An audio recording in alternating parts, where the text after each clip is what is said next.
หวยข้าแต่ถ่ายรูป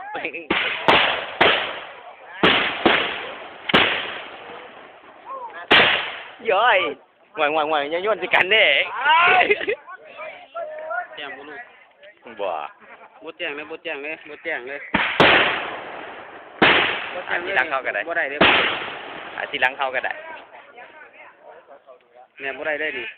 มึงบอกความสว่างบ่เพียงพอบ่ได้ไฟบ่ได้กดอันนี้เด้อกูบ่นี่